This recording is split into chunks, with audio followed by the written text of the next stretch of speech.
We get a lot of question of how Thompson Long Range got started, what my initial long range experience was, and I'm going to share with you 42 years back of how I got started in long range.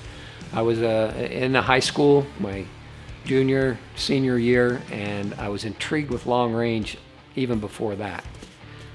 My study book in high school was a reloading manual. That was back in the day when you could show up at high school with a 30-30 in the top rack and a shotgun in the bottom rack in your back window of your pickup truck.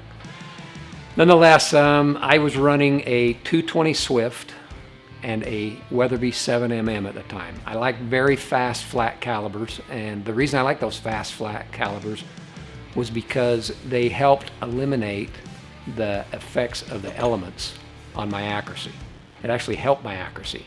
Less wind drift, less barometric pressure, less temperature, less altitude, less angle. All that stuff is reduced when you're fast and flat. Those two calibers I run for a long time. But I wanted to know what the drop was on those, and prehistorically, and the attempt that I made to figure out that drop is kind of unique. I want to share that with you. I took 2 sheets of plywood, nailed them together, stood them up in the West Desert out by the Great Salt Lake, big open country, sagebrush, coyotes, rabbits everywhere. I put my target at the very top, so I had 16 feet of drop on that sheet, those 2 sheets of plywood. I'd shoot 3 bullets starting at 300 yards, then I'd shoot 3 more at 400 yards, 3 more at 500, all the way out. At the same time I was aiming at the top target. I could then go up to the target and I could measure what my drop was at each one of those distances.